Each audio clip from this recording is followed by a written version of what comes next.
امروز 16 فوریه است و استودیوی مرکزی برنامه اخباری آزادی را تقدیمتان میکنیم. سلام بینندگان عزیز. در نشر نوبتی این موضوعها را به بررسی گرفتیم. دادستانی مرگ یکی از گمانبران در پرونده بانکداری توجیک را تصدیق کرد. دو متهم به جنایت، یکی به امریکا و دومی به لهستان گریخته است. الکسی ناوالنی مخالف سرسختی حکومت روسیه در یکی از زندانهای دوردست درگذشت. سبب مرگش تحقیق می شود. و وزیر کارهای خارجه تاجیکستان میگوید اشکار کردن جزئیات مذاکرات مرزی با قرقیزستان به نفع کار نیست. اگر ما چیزی گویم حاضر، شاید که همین گفته ما برای پیشبرد همون روند خوب نباشد. دادستانی کلی تاجیکستان تصدیق کرد یکی از بازداشت شده ها در پرونده کشتار شهرت اسمت اللهیف معاون رئیس اوریون بانک در بازداشتگاه افدیده است. یوسف رحمان 16 فوریه در نشست خبری گفت برای دست داشتن در قتل اسمت اللهیف به زیدی 18 نفر پرونده باز شده، 14 کسی آنها در بازداشت هستند. از 2 نفر دیگر یکی را در امریکا دستگیر کردند، دومی در لهستان جستجو می شود. جزئیات بیشتری پرونده در مطلب همکاران ما. یکی از بازداشت شده ها در پرونده کشتار شهرت اسمت اللهیف معاون رئیس اوریون بانک در بازداشتگاه افدیده است. دادستان کلی تاجیکستان روز 16 فوریه این خبر را تصدیق کرد.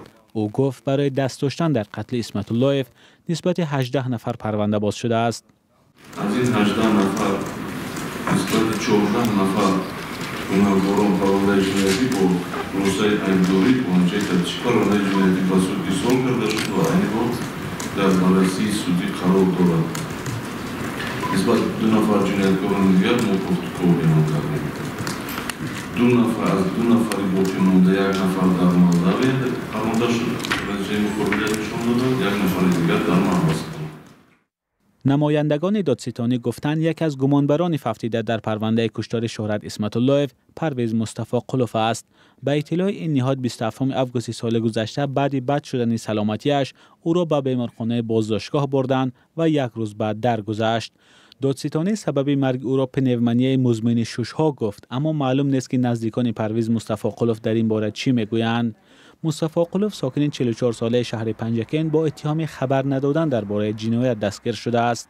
ربودن و قتل شهرت اسمت اللهیف معاون اول رئیس اوریون بانک یکی از قضیه‌های پر سر و صدا در سال 2023 بود. به گفته مقامات او را 23 ایون از نزدیک خانه‌اش در شهر دوشنبه ربوده بعد از شکنجه به قتل رساندند. جسد اسمت اللهیف را 13 آگوست سال گذشته از دریای زرافشان یافته در دوشنبه به خاک سپاریدند. شیر محمد شاهیان رئیس دادگاه عالی 15 فوریه گفت انگیزه این حادثه پول است. آنها با درستی سخنهای اسمت اللهیف آید به نداشتن کریپتواسعار و خانه علاهیده برای نگاهداشت مبلغ‌های پولی نقدی باور نکرده این عملهای بیرحمانه خود را ادامه می‌دهند. محاکمه متهمان در قتل شهرت اسمت اللهیف اول ماه ژانویه امسال آغاز شده ولی معلوم نیست که حکم کی اعلان می شود. رو می‌آوریم به موضوعهای دیگر. الکسی ناوالنی رهبر زندانی مخالفان حکومت روسیه در محبس در حوزه مختاری یمل نینتس درگذشت. در این باره خدمات فدرالی اجرای جزای روسیه خبر داده است. ناوالنی 47 ساله در زندان درگذشت طوری گفتیم و در خبر رسمی آمده است که او روز 16 فوریه بعد از سیر و گشت خود را بد حس کرده از هوش می رود. تلاش پزشکان برای نجات دادنش بی‌نتیجه بوده است. کمیته تفتیشاتی روسیه خبر داد که تحقیق مرگ ناوالنی را سر کرده است و دوستان عزیز شما می توانید تفصیلات این خبر را در وبسایت ما پیدا کنید. برمیگردیم به خبرهای تاجیکستان. رهبران نهادی مبارزه با کروپسیا در تاجیکستان خبر دزدی و از خود کردن میلیون ها دلار از وزارت دفاع را تصدیق کردند. پولی که باید برای لباس و خوراک و نگاهبینی سربازان و دیگر هدفهای جهتی محافظت امنیتی کشور صرف می شد. به گفته مقامات با مساعدت چند از رهبران به جیب دیگر کس رفته است. رادیو آزادی این موضوع را پیگیری کرد و حالا همکارم میرزا نبی خالقزاد اینجا در استودیو در بر من است. درود بر شما. خب اول درباره جزئیات این پرونده برای ما معلومات میدادید. بله شهلا، سخن درباره پول اندکنی 24 میلیون سامانی و بیشتر از 2 میلیون دلار آمریکایی می رود. این پول کلان را از بودجه دولت برای غذا و لباس و سفرهای خدمتی سربازان و افسران و تعمیر قسم‌های فرسوده حربی و وزارت دادند، ولی آن برای هدف‌های دیگر صرف شده است. ما بعد گرفتن این خبر از منابع خود سوالی را در نشست اگنتی مبارزه با کروپسیا که امروز در دوشنبه صورت گرفت دادیم. نصرالدین نظامزاده نماینده آژانسی در پاسخ به سوال ما گفت که در حقیقت در زیر ساختارهای وزارت مدافع سنجش مالیوی ادامه دارد و 19 میلیون سامانی مبلغ‌های از خود کرده را آشکار کرده. به قول نصرالدین نظامزاده برای این کار بر ضد سردار ریاست مالیه و بودجه وزارت مدافع و چند مقام دیگر پرونده جنایی باز شده است.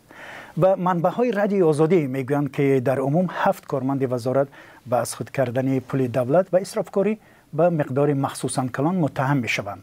حالا دقیق نیست که پول به کجا و به جای کی رفته است، ولی طبق گفته منابع آگاه این مبلغ بزرگ به واسطه یک شرکت ساختمانی تابع همین وزارت دفاع برای هدفهای دیگر خرج شده است. نصرالدین نظامزاده به خبرنگاران وعده داد که بعد انجام تفتیشات جزئیات آن را اعلام میکنند. خب ببینید، خرج میلیون ها سومانی دولت برای هدفهای شخصی از جمله در وزارت‌های تاجیکستان گپی نوکی نیست و در گذشته هم این گزارش‌ها بودند. اما سوء استفاده پولی که برای امنیت کشور روانه شده است چیز کاملا دیگر است، نه؟ بله شالا، درباره رواج گرفتن فساد و رشوه‌خواری در تاجیکستان که هر سال گزارش نشر می شود و خود مقامات هم هر سری چند وقت میگویند که این یا آن منصبدار برای به منفعت خصوصی استفاده بردن پول بودجه دستگیر شدند و یا جزا گرفتند. اما سوء استفاده پولی که برای سربازان و افسران و محافظت مرز و بوم کشور و آمادگی برای مقابله با هر دشمن احتمالی جدا شده است چیز دیگر است. مثلا از آن جهت جدی است که سربازان نوجوان تاجیک از تامین نامناسب در قسم‌های نظامی شکایت میکنند. یکی میگوید موزه درست ندارد و دیگری با پول پدر و مادرش لباس زمستانی نظامی میخرد. یک سبب سرپیچی از خدمت در صف ارتش را نیز همین شرایط نامناسب خدمت میدانند و بعد میفهمیم که مقامات هم بچه‌ها را از راه کوچه با زور داشته به صف نیروهای مسلح سفربر میکنند که اون هم با نام ابله و سر زبان مردم. بله، و در این باره ما بارها هم گزارش دادیم و در وبسایت رادیو آزادی است که بیننده ما میتواند به اونجا برود و این گزارش رو پیدا کند. تشکر. یادآور میشوم که همکارم میرزانبی خالقزاد بود که درباره پرونده دزدی میلیون ها سامانی از بودجه وزارت دفاع تاجیکستان صحبت میکرد.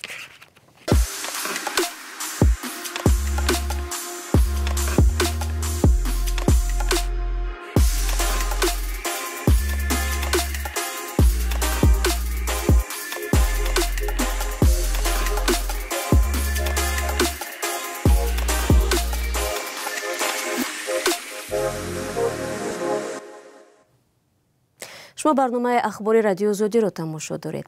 وزیر کارهای خارجه تاجیکستان گفت که در حال حاضر افشای جزئیات گفت و شنود مرزی میان تاجیکستان و قرقیزستان به منفعت دو کشور نیست. او در این باره امروز در نشست خبری صحبت کرد. مذاکره دوشنبه و بیشکک برای معین کردن خط مرز از سال 2002 ادامه دارد و انتظار می رود نتیجه ها در ماه مارس امسال اعلان شوند. هرچند وزیر کارهای خارجه تاجیکستان گفت حالا نمی شود تاریخ دقیقی را برای امضای سازشنامه نهایی اعلان کرد. برای یوسفی در این باره گزارش می دهد. وزیر کارهای خارجه تاجیکستان سیراج‌الدین نوری‌دین در نشست خبری وزارت روز جمعه 16 فوریه گفت در حال حاضر آشکار کردن جزئیات گفت‌وشنودهای مرزی با قرقیزستان به فایده این سازش‌های دو جانبه نخواهد بود. عین موضع‌گیری همچنین خاص طرف قرقیزستان است و با وجود اعلان حل شدن 90% مشکل مرز بیشکک و دوشنبه جزئیات آن را رسانه‌ای نمی‌کنند. وزیر کارهای خارجه تاجیکستان سبب را این گونه شرح داد. اگر من چیزی گویم حاضر شاید که همین گفته ما برای پیشبرد همون روند خوب نباشد. در همین حال حاضر اگر گویم از ما با اونا رفت، از اونا با ما رفت، این پروسس من می شود یا اینکه پروسس با یک چی میگیم با یک کنج می رود. وزیر کارهای خارجه تاجیکستان در گذشته در یک اظهاراتش گفته بود طرف مقابل در سالهای گوناگون 2110 کیلومتر مربع حدود تاجیکستان را از خود کرده است. وی سرنوشت این قلمروها را شرح نداد، اما گفت طرفها طرز حل مسئله را دیگر کردند. Традиционные, скажем, подходы, которые мы до подписания этого протокола ввели, они были изменены. آن روش‌های گویم انعنوی را که تا امضای پروتکل 44 پیش می‌بردیم، آنها کمی تغییر داده شدند و در پروتکل 44 اساساً جانب‌ها راضی شدند که مسیر خط مرز را بر اساس حالت عملاً، یعنی وجود داشته مرزی که کی در کجا چه انشاءات در کدام طرف جایگیر است و با همین سبب آنها توانستند پیش روند. یک سیاستشناس تاجیک میگوید اشکار شدن جزئیات دادگیری در گذشته واقعا سبب درماندن گفت‌وشنودهای مرزی شده است.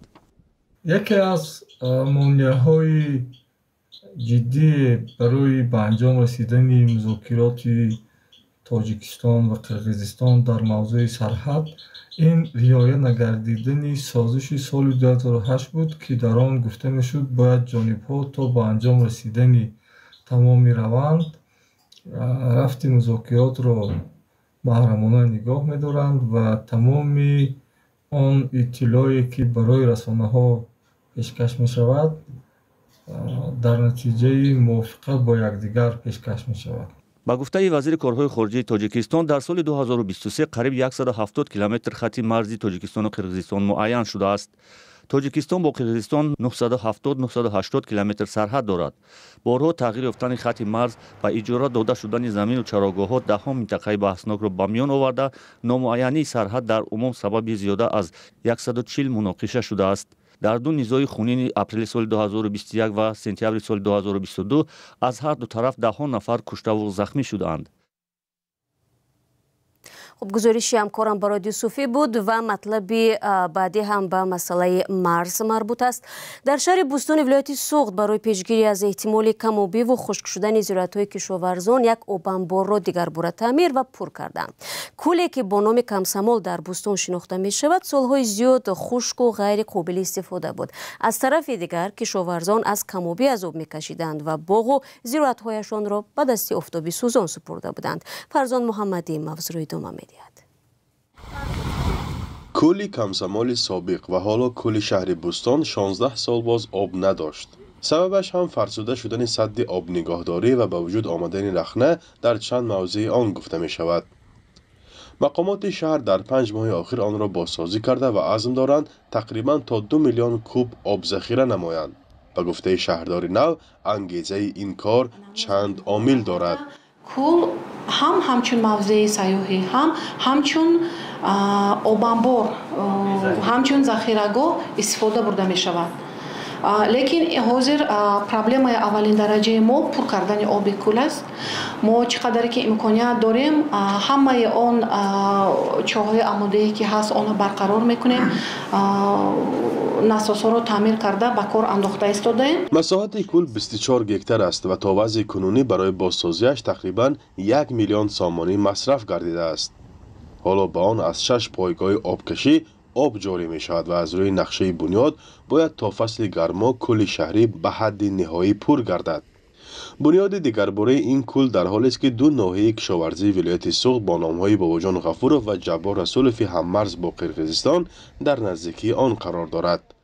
اکثر زمین‌های کشاورزی این دو ناحیه از کانال خواجه باقرغان آبیاری می‌گردد و سال گذشته به بی‌آبی شدید دچار گردیده بود. سرچشمه آب کشور قرقیزستان است. اونم از طرف قرقیز وارد میشدگی آبان به نهایت کم بود. 9000 گهتر زمینی 4000 گهتر زمینی ناحیه باباجان غفورov قریب 4000 گهتر زمینی جبار رسولوف همین سایه حاجی بقرغان آبیاری کرده میشه. ماه اپریل مای 2 ماه 9000 گهتر 200-300 لیتر آب بود، خلاص آب کم بود. در همینجا برنامه امروز به پایان رسید. خود را احتیاط کنید و خدا نگهدارتان.